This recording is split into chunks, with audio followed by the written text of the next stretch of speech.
Hello അസ്സാം വലൈക്കും, welcome back. എന്തൊക്കെയാണ് എല്ലാവരും വിശേഷവും? സുഖമായിട്ടിരിക്കുന്നു. ഞാനിവിടെ സുഖമായിട്ടിരിക്കുന്നു. ഇന്നിപ്പോൾ റമദാൻ 4-ൻ്റെ വ്ളോഗായിട്ടാണ് വന്നിട്ടുള്ളത്. അപ്പോൾ ഞാൻ ബീഫ് കറിക്കുള്ള എല്ലാ ഐറ്റംസും അരിഞ്ഞുകൊണ്ടിരിക്കുക. ഇപ്പോൾ ഒരു 3 മണി 3:30 ആയപ്പോഴാണ് സ്റ്റാർട്ട് ചെയ്തത്. പിന്നെ തലേദിവസത്തെ കഞ്ഞിയും പുഴുക്കൊക്കെ ഉള്ളതുകൊണ്ട് ഇന്ന് ആ ഒരു പണിയില്ല.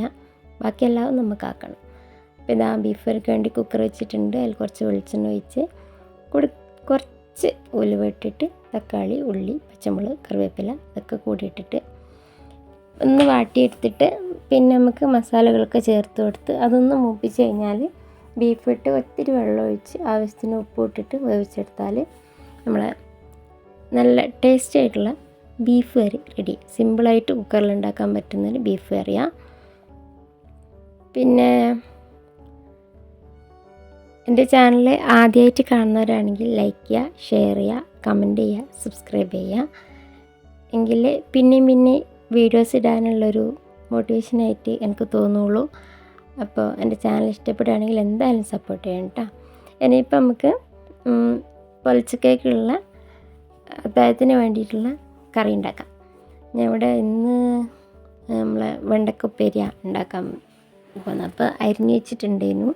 അപ്പോൾ അത് കടുക് പൊട്ടിച്ചിട്ട് കുറച്ച് കറിവേപ്പില ഇട്ടിട്ട് നമുക്ക് അതൊന്ന് പൊട്ടി വരുമ്പോൾ വെണ്ടയ്ക്ക ഇട്ട് കൊടുക്കാം. ഇന്ന് പിന്നെ വൈകുന്നേരത്തേക്ക് മഗ്‌രിബിനേക്ക് കല്ലുമ്മക്കായ് ഫ്രൈയും ബിരിയാണി, ജ്യൂസ് ഇതൊക്കെയാണ്. അപ്പോൾ നമുക്ക് വെണ്ടയ്ക്ക ഉപ്പേരി വെണ്ടയ്ക്ക ഇട്ട് കൊടുത്തിട്ട് ഒരിത്തിരി ഉപ്പിട്ട് കുറച്ച് പച്ചമുളകും കൂടി ഇട്ടിട്ട് നല്ലോണം ഒന്ന് വാട്ടിയിട്ട് അതൊന്ന് മൊരിഞ്ഞ് വന്നാൽ വെണ്ടയ്ക്ക ഉപ്പേരി റെഡിയായി. പിന്നെ ഇന്ന് ബിരിയാണി ഉണ്ടാക്കുന്ന ഞാനല്ല, ഇന്ന് ആ ഡ്യൂട്ടി എനിക്ക് കുറഞ്ഞിട്ടിട്ടുണ്ട്. ആ ഡ്യൂട്ടി ഇതാ ഈ വരുന്ന ആളാണ് ഉണ്ടാക്കുന്നത്. അതായത് എൻ്റെ ഹസ്ബൻഡ് ഷമീർക്കയെന്ന് ഉണ്ടാക്കുന്നത്. അപ്പോൾ അതിനിങ്ങനെ എല്ലാം എടുത്തു കൊടുക്കാനും ആക്കി കൊടുക്കാനൊക്കെ നമ്മൾ സൈഡിലായിട്ട് നിൽക്കണം. വെക്കലാൾ വെക്കും.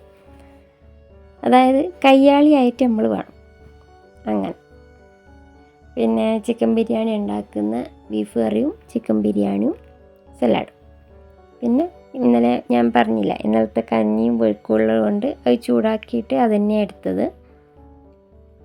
പിന്നെ പൊലച്ചക്കേക്ക് നമ്മൾ ചോറും കറിയൊക്കെ ആക്കണം.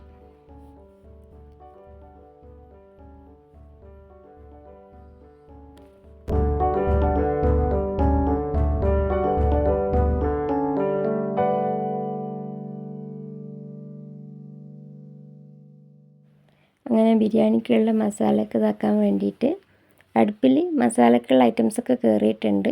അപ്പോഴേക്കും നമ്മളെ ബീഫ് കറി റെഡി ആയിട്ടുണ്ട്. പിന്നെ ഇതാ മസാല റെഡിയായതിന് ശേഷം ബിരിയാണിക്കുള്ള അരി ഇട്ടിട്ടുണ്ട്. പിന്നെ ഞാൻ ചിക്കൻ ഫ്രൈ ചെയ്ത് വെച്ചു. പിന്നെ കഞ്ഞി ചൂടാക്കി. പിന്നെ ഇതാ ഇന്നലത്തെ തന്നെ കേട്ടോ കല്ലുമ്മക്കായ് മസാലയൊക്കെ തേച്ച് വേവിച്ച് വെച്ചതാണ്. ഇനിയിപ്പോൾ അതൊന്ന് ഫ്രൈ ചെയ്തെടുത്തിട്ടുണ്ട്. ഇനിയിപ്പോൾ ഇതാ മഗ്‌രിബായപ്പോൾ നോമ്പൊക്കെ തുറന്നു.